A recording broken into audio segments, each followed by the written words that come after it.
స్తోత్రం దేవా. పరిశుద్ధుడా పరిశుద్ధుడా పరిశుద్ధుడా, ప్రేమల తండ్రి, గొప్ప దేవుడా, మంచి దేవుడా, మహోన్నతుడా, ఆశ్చర్యకరుడు, ఆలోచనకర్త, బలవం దేవా, మీ యొక్క బంగారు పాదాలకు వందనాలను స్తుతులు స్తోత్రం చెల్లించుకుంటున్నాను. యేసయ్యా, గడిచిన రాత్రంతా కాపాడి మంచి నిద్ర ఇచ్చి మరోసారి మాకు కొత్త దినం ఇచ్చిన గొప్ప దేవుడా, మీకు స్తోత్రం చెల్లించుకుంటున్నాను. ఈ లోపల ఎంతమంది చూడలేకపోయిందో ఈరోజు దేవా, కేవలం మీ కృప వల్ల దేవా మేము సజీవులకు ఉన్నాం దేవా. ఈ ఉదయకాల సమయంలో దేవా దేవా మమ్మల్ని కూడు దేవా, దేవా మిమ్మల్ని ఆరాధిస్తున్న గొప్ప దేవా, థ్యాంక్ యూ లార్డ్ యేసయ్యా. దేవా ఉదయకాలం దేవా మేము మా ఆరాధనతో తోడు కాపాడుతుంది దేవా. మరి దేవా పాటలతో మయం పలుకు దేవా, వాక్యంతో బలపరచింది దేవా. మరి ఎవరైతే రావాలని దేవా త్వరగా వచ్చేలా సాయం చేయండి దేవా. కేవలం మంచి దేవా, ఆరాధనంతా మీరే తోడు కాపాడుతుంది దేవా. ఈ కొద్ది ఇస్తున్నాం అడిగి వేడుకుంటున్నాం తండ్రి.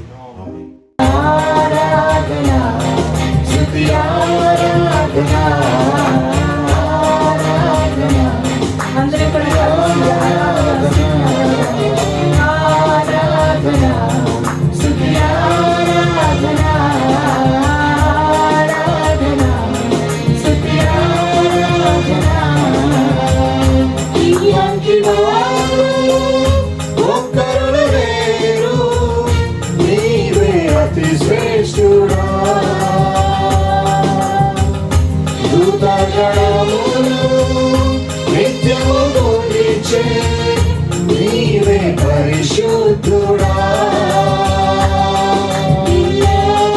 నేడు ఆరాధన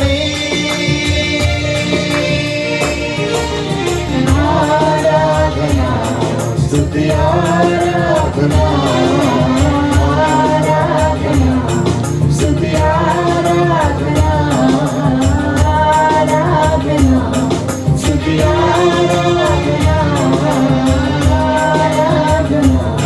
స్తుతి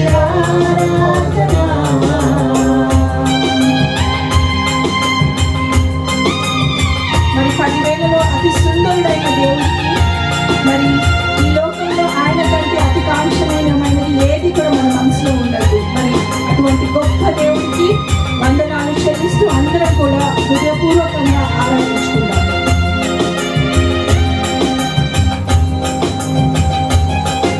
చప్పట్లు కొట్టి పాడుకుందాము.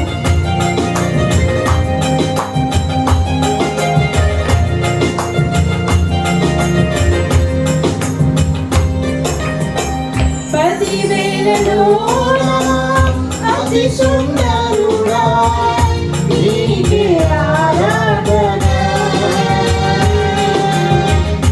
ఇహ పరములోన ఆకాంక్షణీయుడా, నీకు సాగేవారు. 10,000లోన అతి సుందరుడా, నీకే ఆరాధన. పరములోన ఆకాంక్షణీయుడా, నీకు సాగెవ్వరు. నిన్న నేడు మారని ఆరాధన స్తుతి ఆరాధన ఆరాధన స్తుతి ఆరాధన స్తుతి ఆరాధన ఆరాధన స్తుతి ఆరాధన.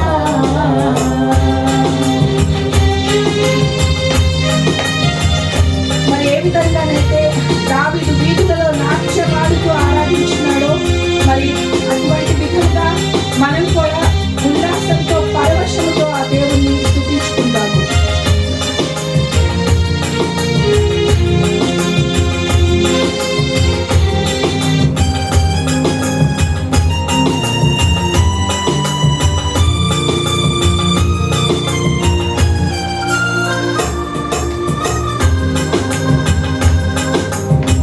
దానియేలు సింహపు బోనులో చేసిన ఆరాధన, వీధులలో నాట్యమాడిన దావీదు ఆరాధన. దానియేలు సింహపు బోనులో చేసిన ఆరాధన, వీధులలో నాట్యమాడిన దావీదు ఆరాధన.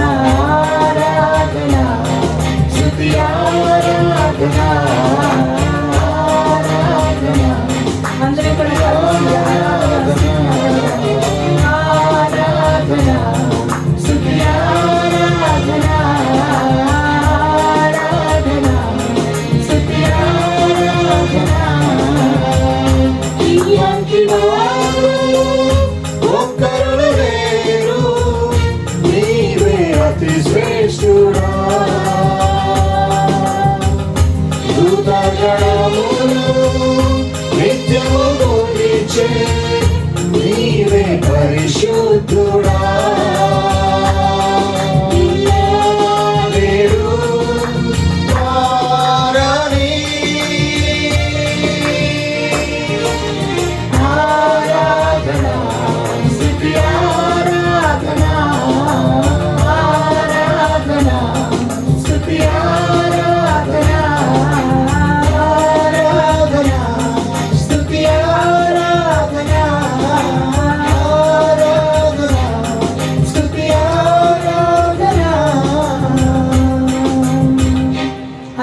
హల్లెలూయా. మరి ఇన్ని నెలలు కూడా దేవుడు మనల్ని కాచి కాపాడి భద్రపరిచి ఆయన రెక్కల నీడలో సురక్షితంగా దాచి ఉన్నాడు. మన మధ్యలో మనం చుట్టూ చూసినట్లయితే అనేకులు నశించిపోతున్నారు. మరి మనల్ని మాత్రము సజీవుల లెక్కలో ఉంచి అది మన గొప్పతనం కాదు, కేవలం ఆయన వాత్సల్యత, ఆయన మన ఎడలో చూపుతున్న దీర్ఘశాంతము. మరి అందుని బట్టి ఆయనకి స్తుతులు చెల్లిస్తూ ఈ మహోన్నతుడా నీ నీడలో నేను నివసింతును, సర్వశక్తుడా నీ చాటును నేను విశ్రమింతును అనే పాటను పాడుకుందాము.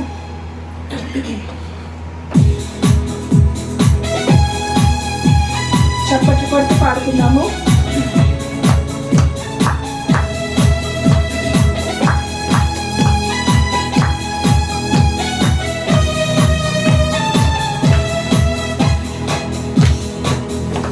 మహోన్నతుడా నీ నీడలో నేను నివసింతును, సర్వశక్తుడా నీ చాటున నేను విశ్రమింతును.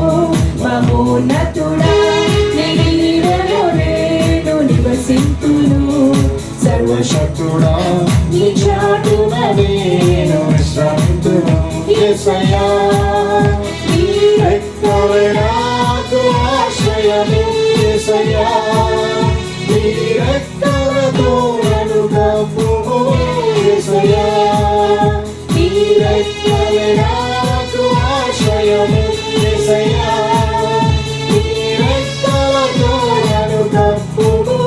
నీవే నా శైలము నా కేడము నేను నమ్మదగిన దైవం, నీవే నా శైలము నా కేడము నేను నమ్మదగిన దైవం. ప్రపంచం సమస్తము కేవలం ఆయన వాక్కు వలననే నిర్మించినది. మరి ఆయన సృజించిన వాటిని కాపాడు దేవుడు కూడా ఆయన. మరి నీవు అవిశ్వాసంతో ఉన్నావా లేదా ఆయన కాపాడతాడని విశ్వసించుచున్నావా? ఒకవేళ విశ్వసించే సమయంలో ఉన్నట్లయితే ఆ దేవుని వెళ్ళుకొని నా అపనమ్మకను దయచేసి తొలగించమనందరూ కూడా ప్రార్థించుకుందాము. ప్రతి కీడు నుంచి, ప్రతి వేట కనుగొని నుంచి తప్పించేవాడు ఆయనే. కేవలమైన రెక్కలి నీడలనే మనకి ఆశ్రయము. ప్రపంచమును నీ వాక్కు వలన నిర్మించితివి, నీవు సృజించిన వాటిని నీవే కాపాడువాడవు. ప్రపంచమును నీ వాక్కు వలన నిర్మించితివి, నీవు సృజించిన వాటిని నీవే కాపాడువాడవు. వేటకాని ఉరి నుండి విడిపించువాడవు నీవే, నాశనకరమైన తెగులు నుండి తప్పించువాడవు నీవే. వేటకాని ఉరి నుండి విడిపించువాడవు నీవే, నాశనకరమైన తెగులు నుండి తప్పించువాడవు నీవే. నా రక్షణ శృంగమా, నా ఆశ్రయ దుర్గమా, నా రక్షణ శృంగమా, నా ఆశ్రయ దుర్గమా. యేసయ్యా నీ రెక్కలే నాకు ఆశ్రయము, యేసయ్యా నీ రెక్కలతో నన్ను కప్పుము, యేసయ్యా నీ రెక్కలే నాకు ఆశ్రయము, యేసయ్యా నీ రెక్కలతో నన్ను కప్పుము, శైలము నా కేడము నేను నమ్మదగిన దైవం నీవే నా శైలము నా కేడము నేను నమ్మదగిన దైవం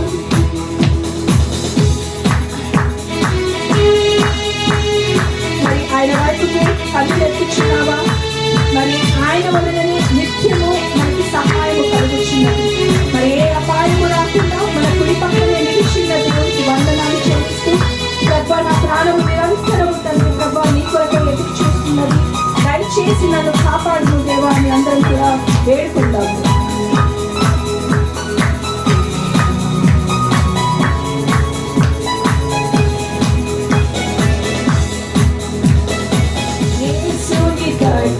నా కన్నులే తుచున్నాను నీ వలనే నిత్యము సహాయం కలుగుచున్నది. యేసుని తట్టు నా కన్నులే తుచున్నాను నీ వలనే నిత్యము సహాయం కలుగుచున్నది.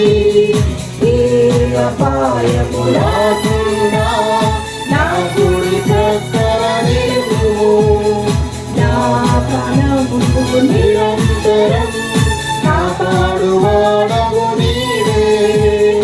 ఏ అపాయము రాకుండా నా కుడి ప్రక్కన నిలువు, నా ప్రాణము నిరంతరం కాపాడువాడవు నీవే.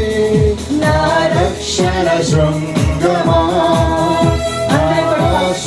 దుర్గమా నా రక్షణ శృంగమా నాశ్రయ దుర్గమా సర్వోన్నతుడా నీ నీడలో నేను నివసింతును. సర్వశక్తుడా నీ చాటున నేను విశ్రమితును. మహోన్నతుడా నీ నీడలో నేను నివసింతును. సర్వశక్తుడా నీ చాటున నేను విశ్రమితును. యేసయ్యా నీ రెక్కలే నాకు ఆశ్రయము. యేసయ్యా నీ రెక్కలతో నన్ను కప్పుము. యేసయ్యా నీ రెక్కలే నాకు ఆశ్రయము. యేసయ్యా నీ రెక్కలతో నన్ను కప్పుము. నీవే నా శైలము నా కేడము నేను నమ్మదగిన దైవం నీవే. నా శైలము నా కేడము నేను నమ్మదగిన దైవం, నేను నమ్మదగిన దైవం, నేను నమ్మదగిన దైవం. హల్లెలూయా హల్లెలూయా. ప్రభువా, మరి నీ ప్రేమను బట్టి నీకు వందనాలు తండ్రి, నీ వాత్సల్యతను బట్టి నీకు వందనాలు తండ్రి. కోపగించుచునే ప్రేమను వాత్సల్యతను చూపుతున్న దేవా నీకు స్తుతులు స్తోత్రాలు తండ్రి.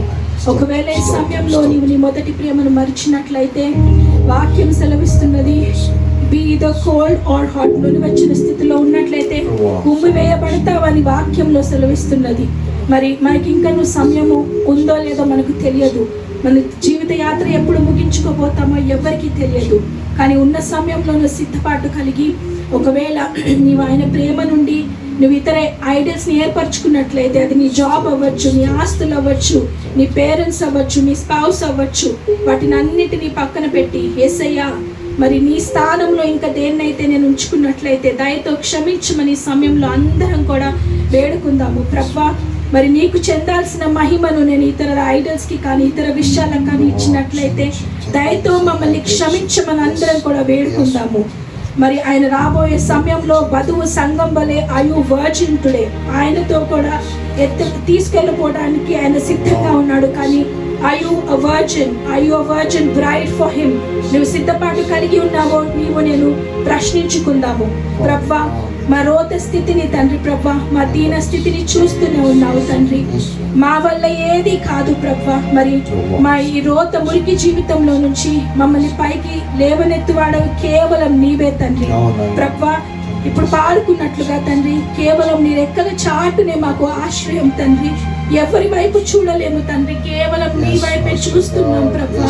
మా చెయ్యి విడవకండి తండ్రి, నీవెప్పుడు కూడా విడవలేదు. మేమే నీ నుంచి దూరంగా వెళ్ళిపోయి ఉన్నాం ప్రభా. దయతో మమ్మల్ని క్షమించండి యేసయ్య. తిరిగి తండ్రి ప్రభా, నీ రెక్కల నీడలో మాకు ఆశ్రయం దయచేయమని అడుగుతున్నాం తండ్రి. దేవా, ఈ దీన బలహీనమైన స్థితిలో తండ్రి ప్రభా, మేము నిన్ను మరిచినను తండ్రి, తల్లి వలె తండ్రి వలె తండ్రి ప్రభా, నీవు తండ్రి మేము పడిపోయిన స్థితిలో, మేము కృంగి ఉన్న స్థితిలో తండ్రి ప్రభా, నీవు నీ అరచేతుల్లోనే మమ్మల్ని పట్టుకొని తండ్రి ప్రభా మమ్మల్ని బలపరుస్తున్నావు, నీకు వందనాలు తండ్రి. మమ్మల్ని సేద తీరుస్తున్నావు, నీకు వందనాలు తండ్రి. మా జీవితమును పోషిస్తూ తృప్తిపరుస్తున్నందుకు నీకు వందనాలు, స్తుతులు తండ్రి ప్రభా. మరి మా జీవితములను నీకు అర్పించుకుంటున్నాము తండ్రి. ఈ సమయంలో దేవా, నీ సన్నిధిలో చేరిన ప్రతి ఒక్కరిని తండ్రి, ఈ సమయంలో ఎవరెవరైతే తండ్రి ప్రభా మరి నీ మొదటి ప్రేమను నేను మరిచినాను తండ్రి, నీ యొద్దకు నేను తిరిగి వస్తున్నాను ఎవరైతే ఒప్పుకుంటున్నారో ప్రభా, వారందరినీ తండ్రి ప్రభా నీవు చేరతీస్తున్నావు తండ్రి ప్రభా. మరి మా సిన్స్ ఈస్ట్ నుంచి వెస్ట్ ఎంత దూరమో అంత మా అతిక్రమములను దూరపరిచి ఉన్నామని నీవు వాగ్దానం చేసినావు దేవా, నీకు వందనాలు తండ్రి. మా పాపములన్నిటిలో తండ్రి ప్రభా have been thrown into a deep ocean, Lord. We thank you, Lord Father. Let us not hold on to those faults or those sins, Lord Father. నీవు కడిగి వేసినవని నమ్మకంతో తండ్రి మరి help us to look forward with faith, oh Lord, with hope, oh Lord. We thank you, Master. We thank you, Lord. ప్రభా, ఈ వాక్య సమయంలో తండ్రి ప్రభా, నీ దాసుడు తండ్రి విత్తబో వాక్యమును తండ్రి ప్రభా మా హృదయంలో రిసీవ్ చేసుకోవటానికి మా హృదయమును మిట్టిల్ చేయండి తండ్రి ప్రభా. మీరే తండ్రి వాక్యమును అనే విత్తనమును మరి అది ఫలించటానికి నీ సహాయమును దయచేయమని అనుకుంటున్నాం తండ్రి. మరి ఈ సమయాన్ని అంతటి నీకు అప్పగిస్తూ మరి మా ప్రార్థన విన్నపాలను విని అంగీకరించినందుకు నీకే వందనాలు చెల్లిస్తూ స్తుతులు చెల్లిస్తున్నాము తండ్రి. ఆమేన్.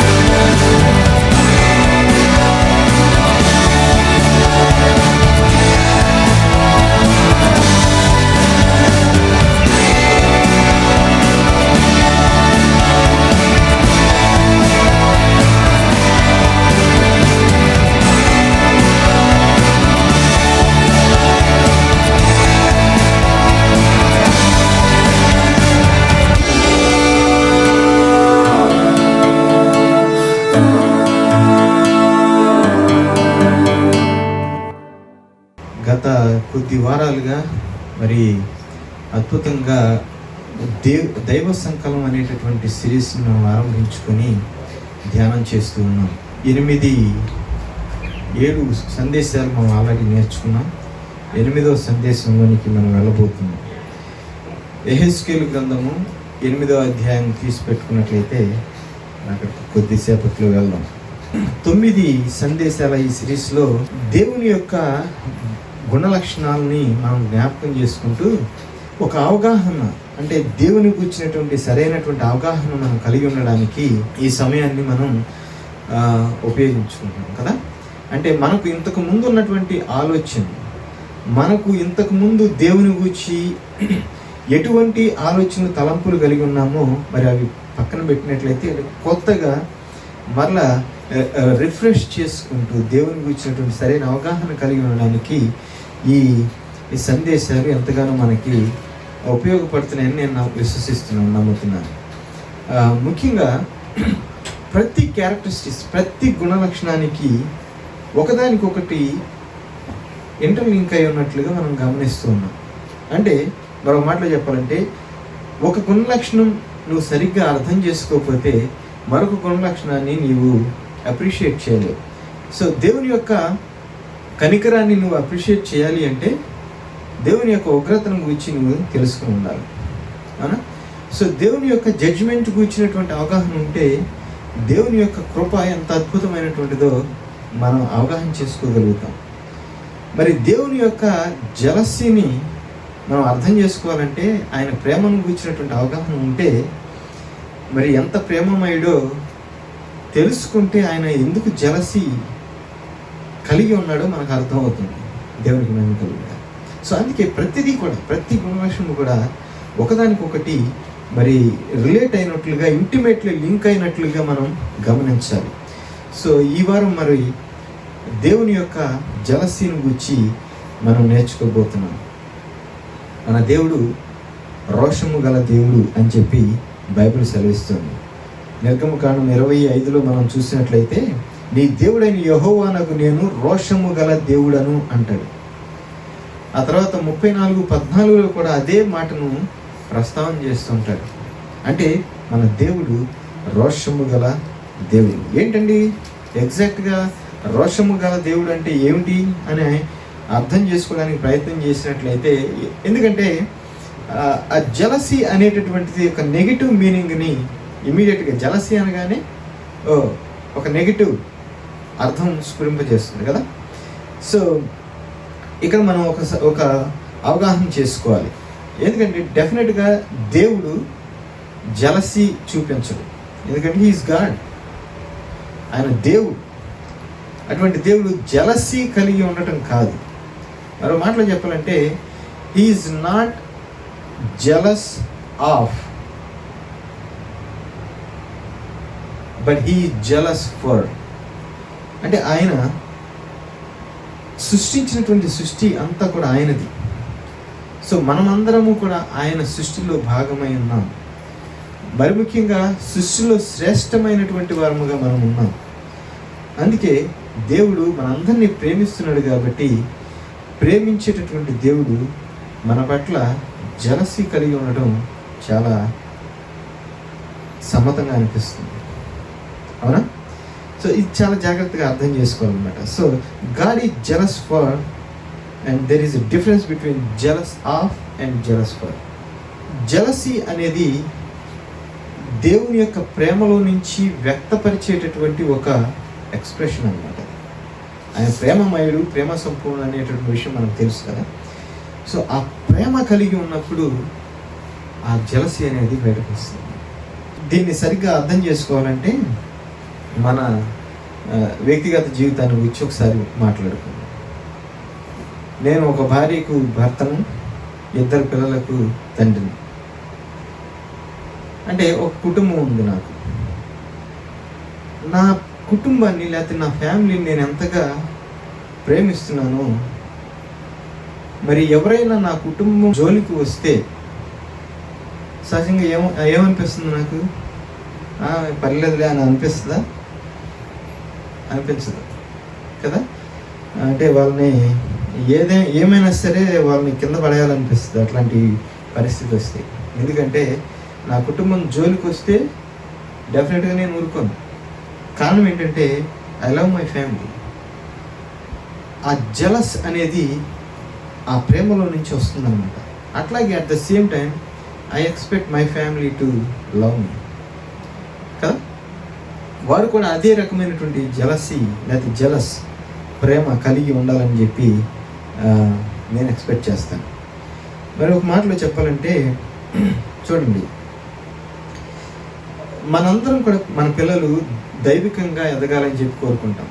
అంటే దేవుని ప్రేమలో ఎదగాలని కోరుకుంటాం కదా. అవునా?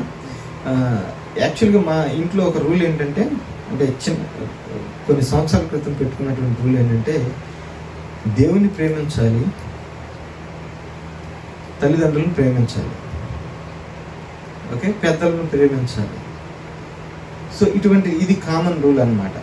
అంటే దేవుణ్ణి ప్రేమించాలి, తల్లిదండ్రుల్ని, పెద్దల్ని ప్రేమించాలి అనేటువంటిది. సో ఆ ప్రేమ అనేది మనం ఆ ప్రేమలు పెంచినప్పుడు ఆ ప్రేమ అనేది మనం పిల్లలకు పంచగలుగుతాం, చూపించగలుగుతాం. సో దేవుణ్ణి ప్రేమించాలి, అలాగే మనం కూడా ప్రేమించాలి. సాధ్యమైతే ప్రేమించాలి. సో ఒకవేళ మీరు ఎవరన్నా కుటుంబం గురించి, నా కుటుంబం గురించి పూర్తిగా అవగాహన ఉండి, పాస్టర్ సురేష్ గారు మరి మీకున్నటువంటి 2 బిడ్డల్లో ఒకరు డెఫినెట్గా మిమ్మల్ని ప్రేమిస్తున్నారు, అది చాలా సంతోషకరమైన విషయం అని చెప్పారనుకోండి, అది నిజంగా సంతోషకరమైన విషయం కాదు. ఎందుకు? 2లో ఒకరు ప్రేమించి ఇంకొకరు ప్రేమించలేదనుకోండి, అది సంతోషమా? ఎందుకంటే 2 ప్రేమించాలి. అవునా? సో మనం అనుకుంటాం దేవుడు మన అందరినీ సృష్టించాడు.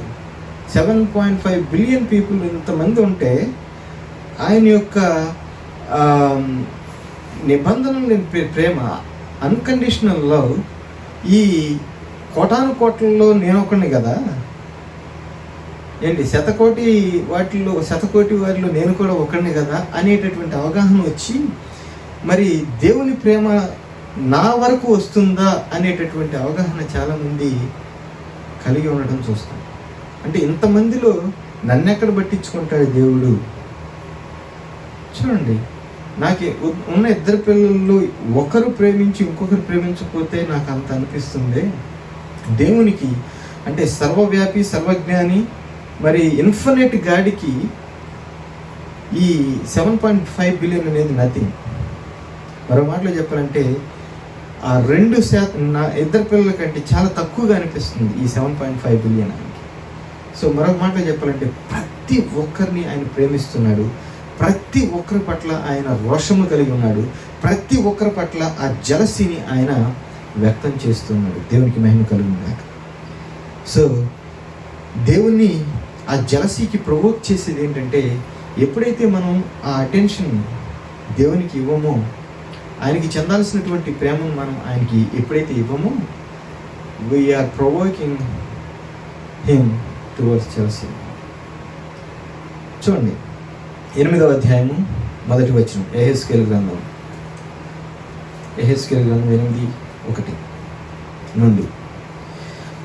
6వ సంవత్సరము 6వ నెల 5వ దినమున నేను నా ఇంట కూర్చుని ఉండగా, యోధా పెద్దలు నా ఎదుట కూర్చుండి ఉండగాను ప్రభు అయిన యెహోవా హస్తము నా మీదికి వచ్చెను. చూడండి ఎంత స్పెసిఫిసిటీతో ఇక్కడ దేవుడు ఎగ్జాక్ట్గా తెలియజేస్తూ ఉన్నాడంటే, యెహెజ్కేలు ద్వారా రాయిస్తున్నాడో మనం గమనించాలి. 6వ సంవత్సరము 6వ నెల 5వ దినం అంటే ఆ స్పెసిఫిసిటీని మనం గమనించాను ఒకసారి. ఈ స్పెసిఫిక్ కొన్ని డేట్స్ ఉంటాయి మన జీవితంలో, అవి చాలా ప్రాముఖ్యమైనటువంటి దినాలు. ఉదాహరణకి 1998వ సంవత్సరం ఫిబ్రవరి 8 అనగానే అది నా జీవితంలో చాలా ప్రాముఖ్యమైనటువంటి దినంగా ఎంచుకుంటాను. కారణం ఏంటంటే, మొట్టమొదటిసారి దేవునితో నాకు పర్సనల్ ఎన్కౌంటర్ అయినటువంటి దినం అది. దేవునితో మనం కలిగినటువంటి ఆ వ్యక్తిగత సంఘర్షణ కానీ, ఆ వ్యక్తిగత ఎన్కౌంటర్ ఉంటుంది చూసారా, పర్సనల్ ఎన్కౌంటర్ ఉంటుంది చూసారా, that is something that we cherish in our life కదా. అది జీవితాంతం కూడా ఒక గుర్తుపెట్టుకునేటటువంటి అద్భుతమైనటువంటి విషయం. అలాగే ప్రతి ఒక్కరి జీవితంలో కూడా అటువంటి సన్నివేశాలు ఎన్నో ఉంటాయి కదా. సో అటువంటి స్పెసిఫిసిటీని మనం చాలా ఇంపార్టెంట్గా జ్ఞాపకం చేసుకోవాలి. అలాగే ఇక్కడ గమనించినట్లయితే 2వ వచనం నుండి, అంతటా నేను చూడగా అగ్నిని పోలిన ఆకారము నాకు కనబడెను. నడుము మొదలుకొని దిగువకు అగ్నిమయమైనట్టుగాను, నడుము మొదలుకొని పైకి తేజోమయమైనట్టుగాను, కరుగుచున్న అపరంజి అయినట్టుగాను ఆయన నాకు కనబడెను. మరియు చెయ్యి వంటిది ఒకటి ఆయన చాపి నా తల వెంట్రుకలు పట్టుకొనగా, ఆత్మ భూమి ఆకాశముల మధ్యకు నన్ను ఎత్తి, నేను దేవుని దర్శనమును చూచుండగా యెరూషలేమునకు ఉత్తరవైపునున్న ఆవరణ ద్వారము దగ్గర రోషము పుట్టించు విగ్రహ స్థానములో నన్ను దించెను. అంతటా లోయలో నాకు కనబడిన దర్శన రూపముగా ఇశ్రాయేలీయుల దేవుని ప్రభావం అచ్చట కనబడింది. నరపుత్రుడా, ఉత్తరపు వైపు తేరి చూడమని యెహోవా నాకు సెలవీగా, నేను ఉత్తరపు వైపు తేరి చూచితిని. ఉత్తరపు వైపున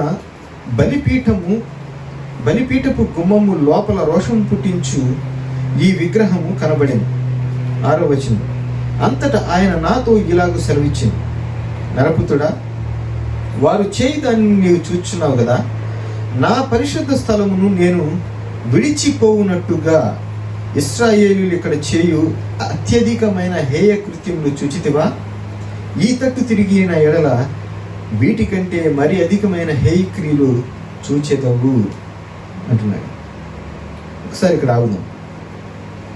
చాలామంది స్కాలర్స్ బిలీవ్ చేసేది ఏంటంటే, ఈ ఐడల్ ప్రత్యేకమైనటువంటి ఈ విగ్రహం ఏదైతే ఉందో దాన్ని కనాను దేవత, అంటే మరో మాటలో చెప్పాలంటే సెక్షువల్ ప్లెజర్ దేవత అన్నమాట.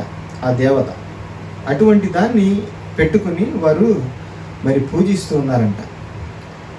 దేవునికి విముఖంగా ఉండి దానివైపు ఎక్కువ మొగ్గు చూపుతున్నట్లుగా మనం చూస్తాం. సో ఎలా దేవునికి వ్యతిరేకంగా, అసలు సర్వసృష్టికర్త అయినటువంటి దేవుణ్ణి విడిచిపెట్టి ఆయనకి వ్యతిరేకంగా వారికి ఇష్టం వచ్చినటువంటి ప్రతిమలను అది రాతి రూపంలో కానీ లేకపోతే కొయ్య రూపంలో కానీ చేసుకొని ఏ విధంగా వీరు ఆరాధన చేస్తూ ఉన్నారు అనేటటువంటిది ఒకంత ప్రశ్నార్థకం. చూడండి, మనం అనుకోవచ్చు వాళ్ళు తెలివి తక్కువ వాళ్ళు విగ్రహాలు చేసుకుని చేస్తున్నారు, చేశారు ఒకప్పుడు, మనకు ఆ పరిస్థితి లేదు కదా అని అనుకోవచ్చు. మనం ఇంకా తెలివి గలవాళ్ళం అనమాట. ఇప్పుడు చేసేది ఏంటంటే హైటెక్ సిన్నర్స్, మనం అందరం హైటెక్ సోఫిస్టికేటెడ్ సిన్నర్స్ అన్నమాట. ఎందుకు ఈ మాట అంటున్నానంటే, మనకు విగ్రహాలు మనం చేసుకోక్కర్లేదు. ఇప్పుడు విగ్రహాలు రకరకాల రూపాల్లో మనం ఆల్రెడీ పెట్టుకుని ఉంటున్నాం. గమనించింది దేవుడు. ఎందుకు చెప్తున్నానంటే, are we any different than others? Are we any better? ఒకసారి మనం ఆలోచన చేసినట్లయితే, సొసైటీలో చూసినట్లయితే, ఎక్కడ చూసినా బిల్ బోర్డ్స్లో కానీ, మ్యాగజైన్స్లో కానీ, టీవీల్లో కానీ, ఇంటర్నెట్ అయితే అసలు ఏవి సర్వర్లు బద్దలైపోతున్నాయి అంటే ఇంటర్నెట్. అటువంటి పరిస్థితి కదా, అటువంటి సిచ్యుయేషన్స్లో మనం జీవిస్తున్నాం. పోర్నోగ్రఫీ అనేది $100 బిలియన్ ఇండస్ట్రీ అంట. $100 billion industry. So let me ask you a question. Are we any different? Are we any better? Is it possible that we are still bowing down to the Canaanite goddess? ఆ ప్రతిమ లేకపోవచ్చు, కానీ అటువంటి nature కలిగినటువంటి దాన్ని are we bowing down అనేది మనం ప్రశ్నించుకోవాలి. ఎందుకంటే మనం నివసించేటటువంటి ఈ కల్చర్ని చూసారు, ఈ కల్చర్లో సెక్స్ని ఎక్కువగా ప్రేమించేటటువంటి కల్చర్లో మనం జీవిస్తున్నాం. అంటే మరో మాటలో చెప్పాలంటే, we are living in a culture where many people would rather worship the god of sex rather than the God who created the sex and gave us as a gift. గమనించండి, ఈ రోజున కొంచెం ఇబ్బందికరమైనటువంటి పరిస్థితి కొన్ని వినాల్సి వస్తుంది. మీరు వినండి, ఎందుకంటే యూజువల్గా ఇలాంటివి మనం మాట్లాడుకోం, ఇలాంటివి ఎక్కువగా ప్రసంగంలో రావు, కానీ ఈరోజు మాట్లాడదాం. ఎందుకంటే చాలా ప్రాముఖ్యమైనటువంటి విషయం. సెక్స్ అనేది దేవుడు ఇచ్చినటువంటి ఒక idea, God's idea. If it is God's idea, that's a good thing.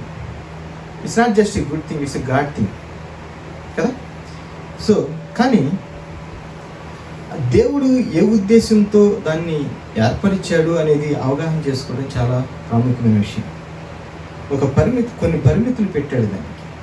పరిమితులు పెట్టి ఇదిగో ఈ పరిమితుల్లో ఇది జరగాలి అంటే వివాహ వ్యవస్థ అనేటటువంటిది ఒకటి సృష్టించి, అది స్త్రీ పురుషులు, ఎందుకంటే ఈ రోజుల్లో చూస్తే స్త్రీ పురుషులని లేదు, రకరకాల వింటూ ఉన్నాం, చూస్తూ ఉన్నాం పరిస్థితులు, ఎంతో దారుణమైన సిచ్యుయేషన్స్ చూస్తూ ఉన్నాం. కానీ దేవుడు ఏర్పరిచినటువంటి సిస్టమ్ ప్రకారంగా చూసినట్లయితే స్త్రీ పురుషుని వివాహము చేసుకోవడం, తర్వాత ఆ వివాహ వ్యవస్థలో మాత్రమే, ఆ బౌండరీస్లో మాత్రమే ఇది ఉండాలి అని దేవుడు సృష్టించినటువంటి అద్భుతమైనటువంటిది. ప్రియమిత్రులారా, గమనించండి, sex out side the marriage is wrong, అందులో సందేహం లేదు. కారణం ఏంటంటే, కొంతమంది అనుకోవచ్చు, అరే నేను 40 సంవత్సరాలు 50 సంవత్సరాలు వరకు నేను పెళ్లి చేసుకోవాలనుకోవట్లేదు, ఎందుకంటే అప్పటి వరకు నేను వెయిట్ చేయాలి, నా భవిష్యత్తు ఇవి, ఇలా కొంతమంది మాట్లాడుతుంటారు. నువ్వు ఎన్ని సంవత్సరాలు వెయిట్ చేసినా ఈ రోజులో కొంతమంది చూస్తూ ఉంటాం, అసలు మ్యారేజ్ చేసుకోకుండా ఉండటం ఫ్యాషన్ ఈరోజు. మీరు గమనించారు లేదు, చాలామంది కొన్ని ఇంటర్వ్యూస్ ఇస్తూ ఉంటారు, అంటే మ్యారేజ్ వాళ్ళకి ఒక అడ్డుబండలాగా ఉంటుందంట. అంటే ఈ మధ్య ఒక బైబిల్ స్టడీలో మేము ధ్యానం చేస్తూ మాట్లాడుకున్నది ఏంటంటే, అపోస్తులైన పౌలు ఏం చెప్తున్నాడంటే 2 విషయాలు ప్రస్తావిస్తాడు, మ్యారేజ్ అండ్ సింగిల్నెస్ గురించి. సింగిల్గా ఉండటం మంచిది అంటాడు. అంటే అక్కడ చాలామంది కొంచెం తప్పుడు అవగాహన కలిగి ఉండవచ్చు. సింగిల్గా ఉండటం మంచిది అని ఎందుకు అంటున్నాడంటే, సింగిల్నెస్ అనేది ఒక కాలింగ్. అది ఏదో మన మనసులో అనుకుని మనం ఓకే నేను సింగిల్గా ఉండాలి అనుకోవటం కాదు. అది ఇట్స్ ఎ కాలింగ్. ఒక ప్రత్యేకమైన ఉద్దేశం నిమిత్తం దేవుడి కొరకు ప్రత్యేకించపరచబడి దేవుని సేవ కొరకై పిలవబడినటువంటి వారు ఆ సింగిల్నెస్ అనేది మెయింటైన్ చేస్తూ ఉండే పరిస్థితి అది. కానీ ఈ రోజుల్లో ఏం వింటున్నాం అంటే, సింగిల్గా ఉంటూ అంటే నాకు కొన్ని గోల్స్ ఉన్నాయి, వాటిని రీచ్ అవ్వాలంటే నాకేం బాధరబందీలు ఉండకూడదు, అడ్డంకులు ఉండకూడదు అనే పేరుతో ఎంతో దారుణమైనటువంటి స్థితిలో జీవిస్తున్నటువంటి వారిని మనం చూస్తాం. అయితే ఏది ఏమైనప్పటికీ ఈ విషయాన్ని ముగింపులో నేను చెప్పేది ఏంటంటే, sex outside the marriage is sin. అంటే దేవుడు ఏర్పరిచినటువంటి ఆ బౌండరీస్ని దాటి ఎవరు వెళ్ళినా అది సిన్ అనేది ప్రతి ఒక్కరు జ్ఞాపకం చేసుకోవాలి. 7వ వచనం నుండి, ఇక నుంచి ఇంకా బెటర్గా ఉంటే బాగుంటుంది అనుకున్నాను, కానీ ఇంకా వర్స్గా వెళ్ళబోతుంది. అప్పుడు ఆవరణ ద్వారము దగ్గర నన్ను ఆయన దింపగా గోడలో ఉన్న సందు ఒకటి నాకు కనబడింది. నరపుత్రుడా, ఆ గోడకు కన్నము తవ్వమని ఆయన నాకు సెలవీగా, నేను గోడకు కన్నము తవ్వినంతలో ద్వారం ఒకటి కనబడింది. నీవు లోపలికి చొచ్చి ఇక్కడ వారెట్టి హేయక్రియలు చేయుచున్నారో చూడమని ఆయన నాకు సెలవీగా, నేను లోపలికి పోయి చూచితిని. అప్పుడు ప్రాకిడి సకల జంతువుల ఆకారమును హేయమైన మృగముల ఆకారమును అనగా ఇశ్రాయేలు దేవతల విగ్రహములన్నీ గోడ మీద చుట్టూను వ్రాయబడినట్టు కనబడిను. అంటే మరో మాటలు చెప్పాలంటే it is a different form of అంటే విగ్రహాల బదులు ఆర్ట్ అన్నమాట. ఇక్కడ అంటే ఆ చెక్కబడినటువంటివి చేయబడినటువంటి వాటి బదులు ఇప్పుడు ఏం చేస్తున్నారంటే గోడల మీద గీసినటువంటి గీతలు లేకపోతే చేయబడినటువంటి ఐడల్స్. అక్కడ 11వ వచనం, మరియు ఒక్కొక్కడు తన చేతిలో ధూపార్తి పట్టుకొని ఇశ్రాయేలీల పెద్దలు 70 మందియు వారి మధ్యను షాఫాను కుమారుడైన యజన్యాయు ఆయాకారములకు ఎదురుగా నిలిచి ఉండగా చిక్కని మేఘం వలె ధూపవాసన ఎక్కుచుండెను. అప్పుడు ఆయన నాకు సెలవిచ్చినది ఏమనగా, నరపుత్రుడా, యెహోవా మమ్మును కానక ఇండును, యెహోవా దేశమును విసర్జించెను అని అనుకొని ఇశ్రాయేలీల పెద్దలు చీకటిలో తమ విగ్రహపు గదులలో వారిలో ప్రతివాడు చేయుదాన్ని నీవు చూచుచున్నావు కదా. మరియు ఆయన, నీవు ఈ తట్టు తిరుగుము, వీటిని మించిన అతిహేయ క్రియలు వారు చేటు చూతు అని నాతో చెప్పాను. ఇక్కడ గమనించండి, మనందరికీ కూడా హిడెన్ రూమ్స్ ఉన్నాయి. కొంతమందికి హిడెన్ రూమ్ అంటే అది మోకరించి ప్రార్థన చేసేటటువంటి రూమ్ అయి ఉండొచ్చు. మనలో చాలామంది చేస్తుంటాం. అలాగే మనలో చాలామంది హిడెన్ రూమ్స్ అంటే అది మన పర్సనల్ రూమ్స్. ఆ రూమ్స్లోకి ఎవరిని కూడా ఎంటర్ కానివ్వము. ఆ తాళం వేసి భద్రంగా మనమే దాచుకుంటాం. ఎవరిని తీసుకెళ్ళము, ఎవరన్నా వస్తామన్నా వాళ్ళని రానివ్వము. అటువంటి హిడెన్ రూమ్స్ ఉన్నాయా? ఒకసారి పరిశీలన చేసుకోవాలి ప్రతి ఒక్కరు. మనం అనుకోవచ్చు లోపల కొన్ని పెయింట్స్ వేసుకుని హిడెన్ రూమ్స్లో, అంటే హృదయం అనేటటువంటి ఆ గోడలు ఉన్నాయి చూసారా, వాటిని కొన్ని గదులుగా ఏర్పరచుకొని ఇది నా పర్సనల్ స్పేస్, లేకపోతే ఇది నా ప్రత్యేకమైనటువంటి ఇది నా ఏంటి కొన్ని పేర్లు మనమే పెట్టుకుంటాం. కొన్ని గదులు ఏర్పరచుకొని వాటిలో ఎటువంటి చిత్రాలను నువ్వు గీసుకుంటున్నావు, ఎటువంటి ఆకారాలను నువ్వు కలిగి ఉన్నావు, ఎటువంటి ఆలోచన హిడెన్ రూమ్స్లో నువ్వు పెట్టుకుంటున్నావు అనేది ఒకంత యోచించుకోవాల్సినటువంటి అవసరం ఎంతో ఉంది. కారణం ఏంటంటే ఒక్కొక్కసారి అత్యాశ అనేటటువంటి హిడెన్ రూమ్ ఉండొచ్చు, అవునా? ఒక్కొక్కసారి మరి లస్ట్ అనేటటువంటి హిడెన్ రూమ్ ఉండొచ్చు. ఒక్కోసారి ప్రైడ్ అనేటటువంటి హిడెన్ రూమ్ ఉండొచ్చు, ఒకసారి యాంగర్ అనేటటువంటి హిడెన్ రూమ్ ఉండొచ్చు. అంటే ప్రతిదానికి నువ్వు యూ నేమ్ ఇట్. మీకు వ్యక్తిగతంగా ఏం రూమ్లు ఉన్నాయో నాకు తెలియదు, కానీ మీకు తెలుసు. You name them. ఏ హిడెన్ రూమ్ ఉందో నీకు. ప్రియదేవుడా, పెద్దలు, ఇశ్రాయేలు పెద్దలు, how could they be in this hidden rooms?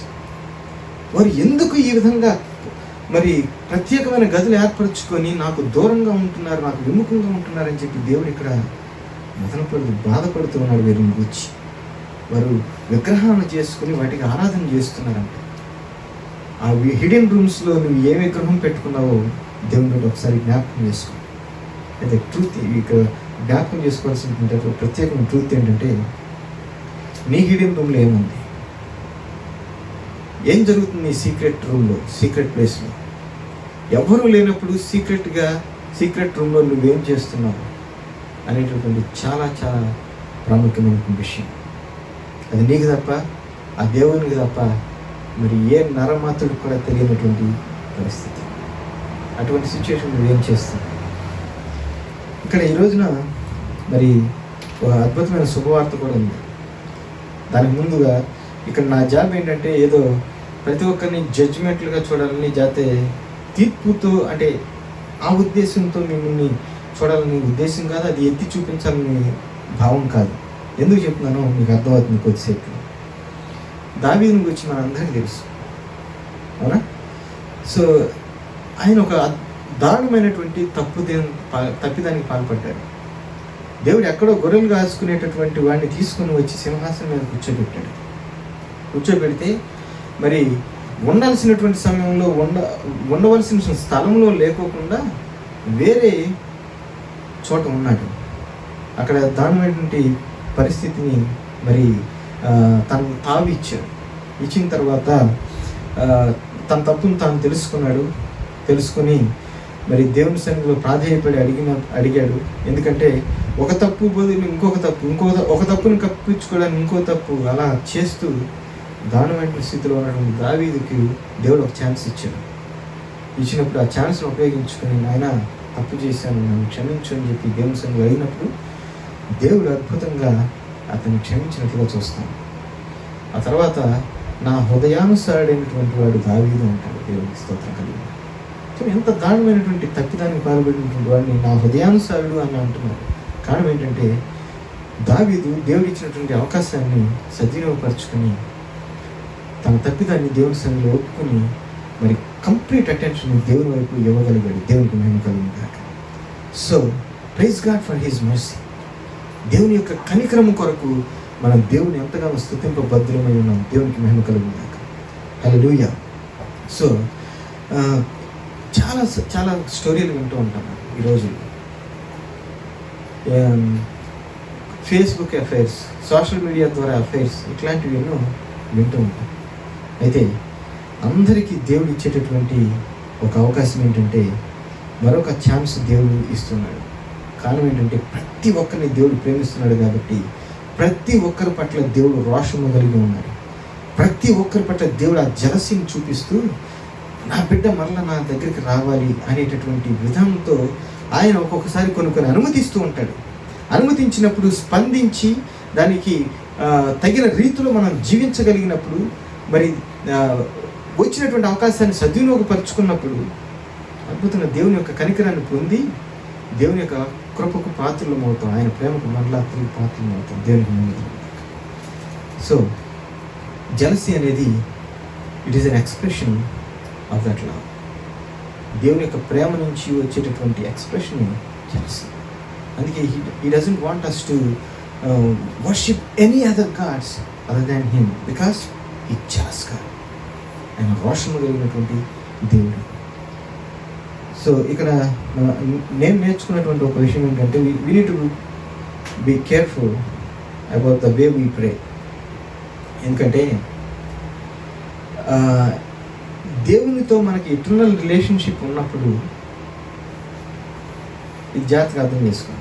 ఎందుకంటే మనకి దేవునికి మధ్య ఉన్నటువంటి రిలేషన్షిప్ ఏదో ఇక్కడ ఉండే తాత్కాలిక రిలేషన్షిప్తో కంపేర్ చేసుకోమాకండి. ఎందుకంటే ఆ రిలేషన్షిప్ నిరంతరము కొనసాగేటటువంటి అద్భుతమైనటువంటి రిలేషన్షిప్.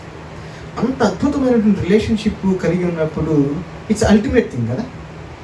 ఇక దానికి మించినటువంటిది ఇంకొకటి లేదు. అయితే ఇక్కడ మోస్ట్ ఇంపార్టెంట్ థింగ్ ఏంటంటే,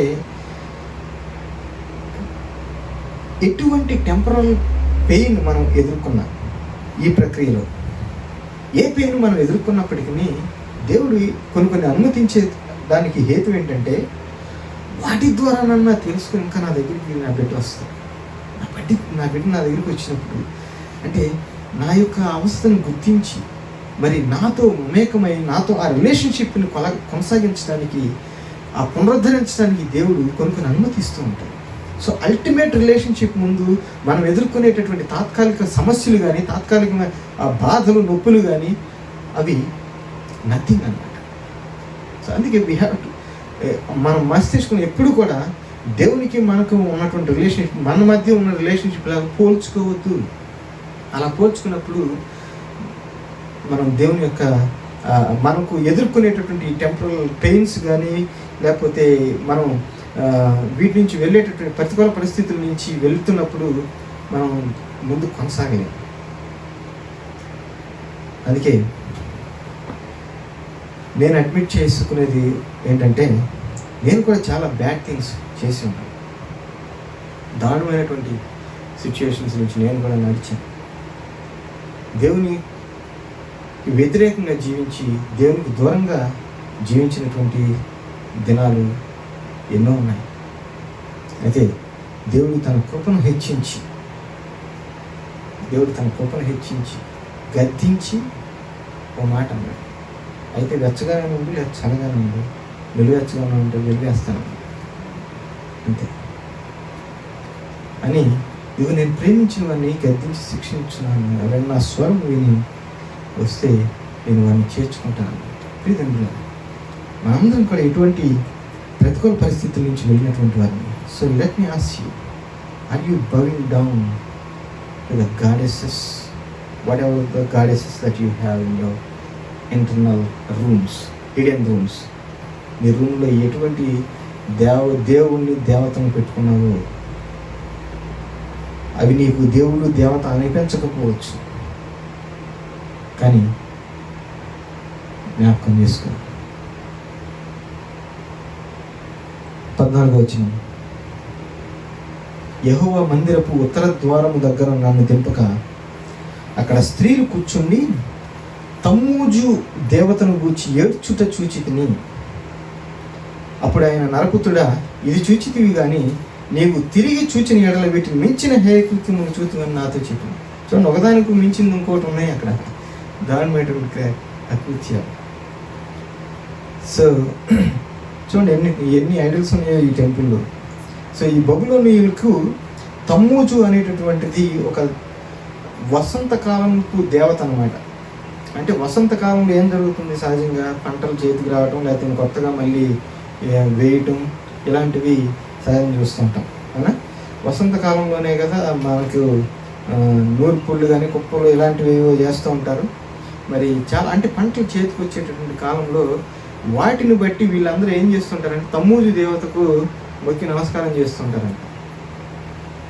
అంటే అసలు సృష్టికర్త దేవుడిచ్చినటువంటి వాడిని విడిచిపెట్టేసి, ఇచ్చినటువంటి వాడిని, వృద్ధి చేసేటటువంటి వాడిని, లేకపోతే విత్తనము దానిలో నుంచి వృద్ధి కలగజేసేటటువంటి వాడిని విడిచిపెట్టేసి ఒకటి పెట్టుకొని, ఓకే మనకు ఆశీర్వాదం ఈ వసంతకాలంలో మనకు ఆశీర్వాదం ఈ దేవత ద్వారా వస్తుంది అని చెప్పి ఆ దేవత మొక్కడం. అంటే ప్రతిదానికి ఒక్కొక్క విగ్రహం పెట్టుకొని దానికి మొక్కేటటువంటి పరిస్థితి.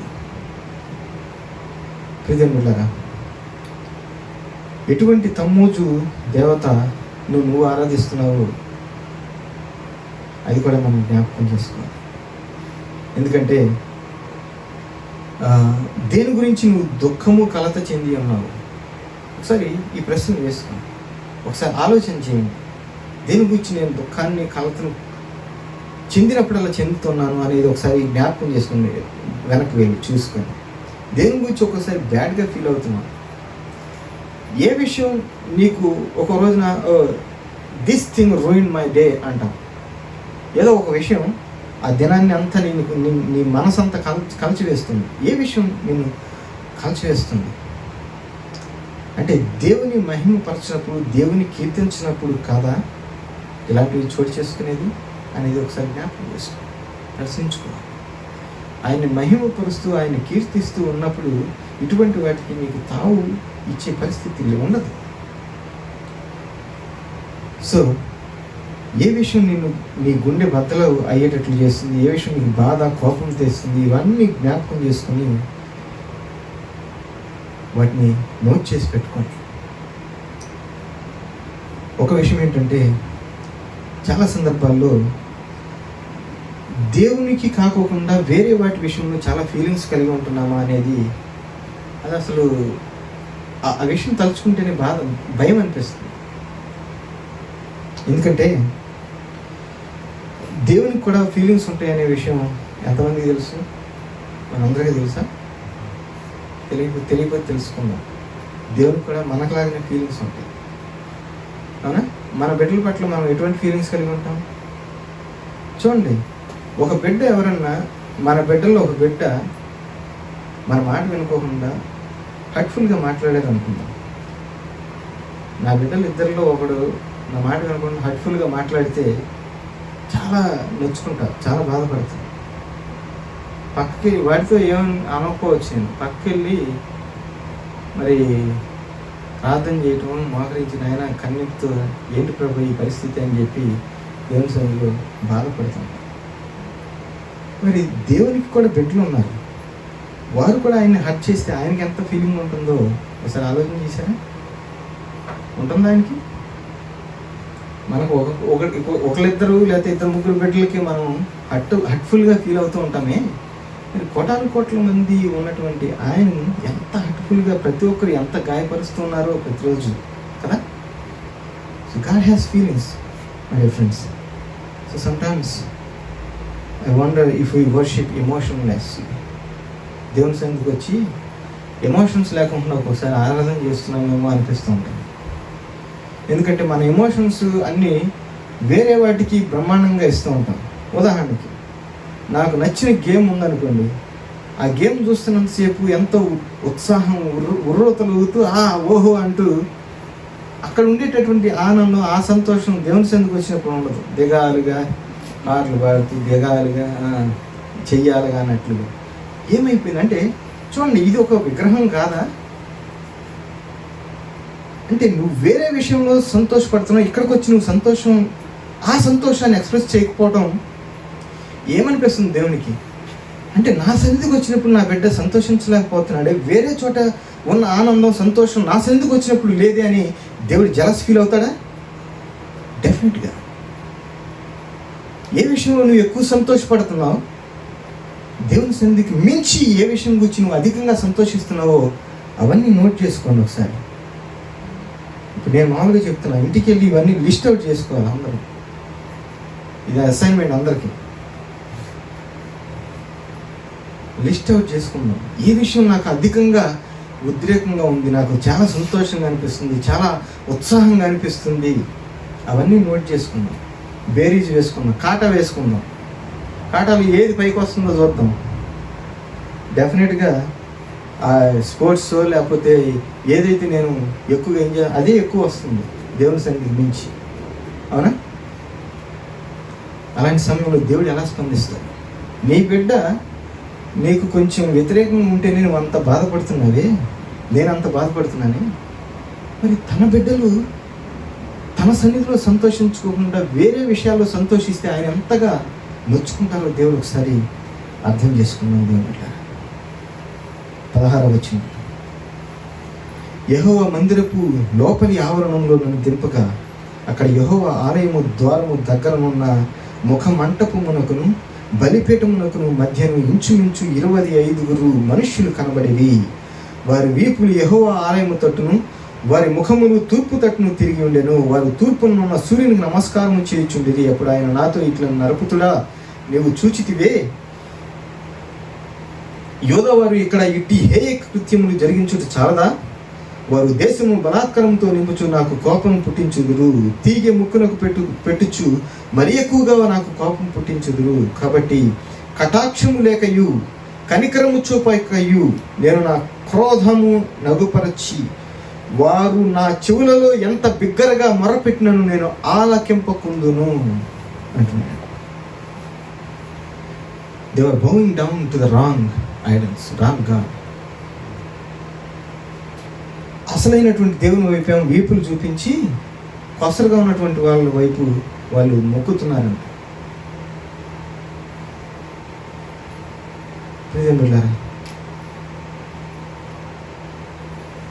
మనం ఎటువంటి రీతిలో మనం జీవిస్తున్నాం? దేవునికి వీపు చూపిస్తున్నామా, లేకపోతే ఆయన వైపు తిరిగి, ఆయన తట్టు తిరిగి ఆయనకు నమస్కారం చేస్తున్నాం? మనం అనుకోవచ్చు ఆయన తట్టేగా మేము తిరిగేది అని, కానీ నీ సంతోషం ఎక్కడ అధికంగా ఉందో నువ్వు దాని వైపు తిరిగి ఆయనకి నీ వీపును చూపిస్తున్నావు అనే సంగతిని జ్ఞాపకం చేసుకో.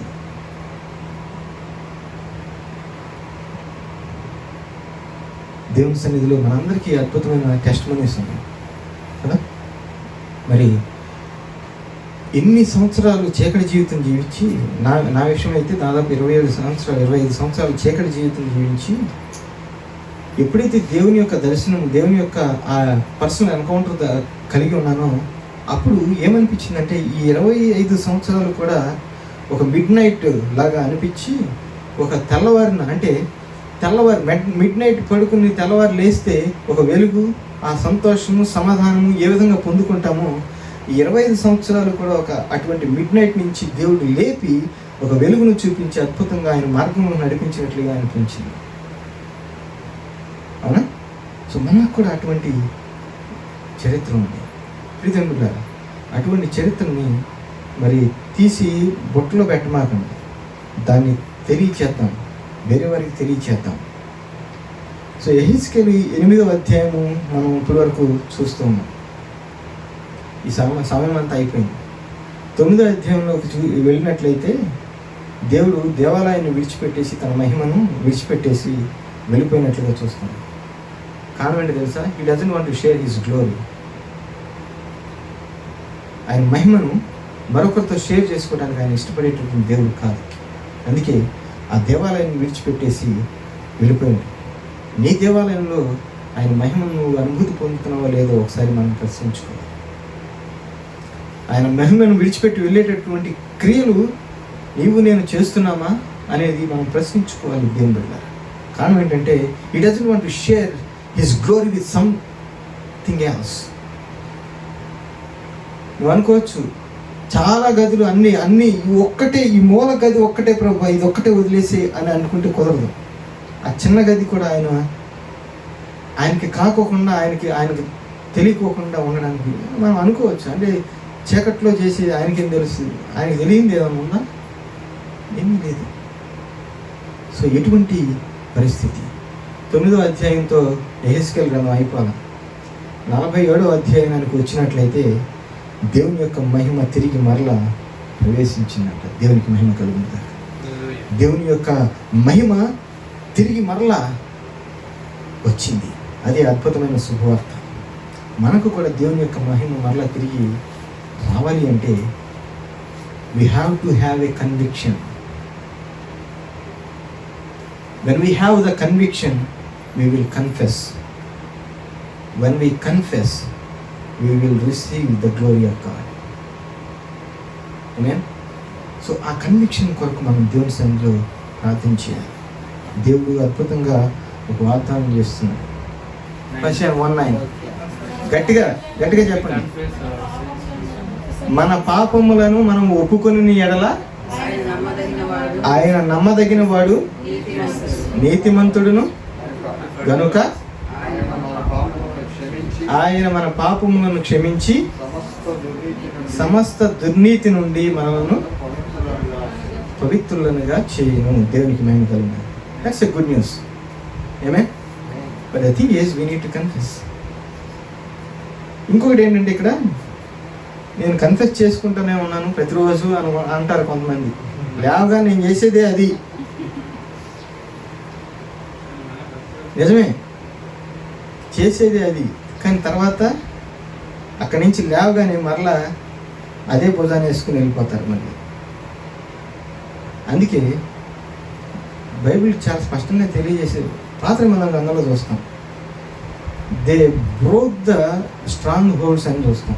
అంటే నీ స్ట్రాంగ్ హోల్డ్స్ ఏమున్నాయో, నీ విగ్రహాలు ఏమున్నాయో వాటిని బద్దలు కొట్టాలి. వాటిని అంటే నాట్ జస్ట్ కన్ఫెసింగ్, ఏం చేయాలంటే వాటిని బద్దలు కొట్టాలి, వాటిని పెకలించి వేయాలి, కోకటి వేలతో సహా పెకలించి వేసి తొలగించేసేయాలి తప్ప ఓకే నేను కన్ఫెస్ చేసుకున్నాను, ఒప్పుకున్నాను దేవుని సంఘాన్ని వదిలేయకూడదు. వాటిని బద్దలు కొట్టి తొలగించుకోవాలి. So I don't know what that looks like in your life. నీ వ్యక్తిగత జీవితంలో అదేంటో నాకు తెలియదు, కానీ నేను చెప్పాలనుకునేది ఏంటంటే దేవుడు రోషం కలిగినటువంటి వాడు. ఒక్క గది కూడా నువ్వు వేరే దానికి ఇచ్చిన దేవుడు దాని పట్ల సంతోషించేటటువంటి వాడు కాదు. ఎందుకంటే ప్రతిదీ కూడా నువ్వు ఇన్వైట్ చేసినట్లయితే కంప్లీట్గా ఆయనకి ఇవ్వాలి తప్ప, ప్రభా ఈ ఒక్కటి ఎవరో అన్నారంట, పాస్టర్ గారు ఈ ఒక్క చేతిని మాత్రం వదిలేని మిగతాదంతా నాకు బాధ్యత అని అన్నాడంట. ఎందుకు రాబాయ్ అంటే ఈ చేతితో అప్పుడప్పుడు ఆడిస్తూ ఉండాలి ఇంట్లో మా ఆవిడ అన్నాడంట. అంటే ఈ ఒక్క చేతిని కాకుండా మిగతాదంతా ఇవ్వాలంట. అట్లా కాదు, అట్లా కుదరదు దేవుని దగ్గర. అలాంటి బేరాలు చేయమాకండి. రూములు ఏమైనా ఉంటే బద్దలు కొట్టేయండి. ఓపెన్ స్పేస్ కంప్లీట్గా ప్రభా ఇదిగో నా హృదయం అని చెప్పి ఇన్వైట్ చేసినప్పుడు తిరిగి దేవుని యొక్క మహిమ మరలా ప్రవేశిస్తుంది. దేవునికి మహిమ కలుగునాక. కళ్ళు మూసుకున్నట్లే ప్రార్థన చేస్తున్నాం.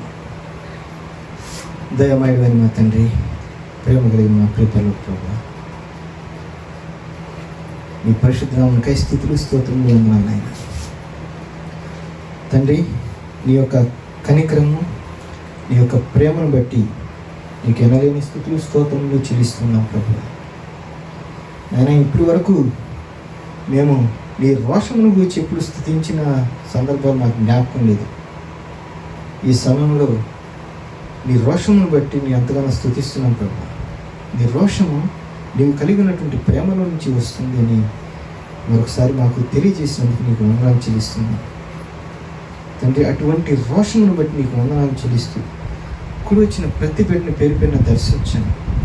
ప్రతి ఒక్కరూ కలిగి ఉన్నటువంటి నా తండ్రి ఆ హిడెన్ రూమ్స్ని తొలగించుకొని కంప్లీట్ స్పేస్ని నా తండ్రి నీకు ఇచ్చి నీ సన్నిధిలో ఒప్పుకొని విడిచిపెట్టి తొలగించుకొని నేను ఆహ్వానించి తిరిగి మరలా నీ యొక్క మహిమను ప్రతి ఒక్కరి హృదయంలో పునరుద్ధరింప చేయమని, ఇప్పుడు వచ్చిన ప్రతి బిడ్డని పేరు పైన దీవించి ఆస్వాదించమని మహిమా ఘన ప్రభావం నీకే చెల్లిస్తూ యేసు అతి శ్రేష్ఠ ప్రార్థించి వేడుకుంటున్నాను తండ్రి.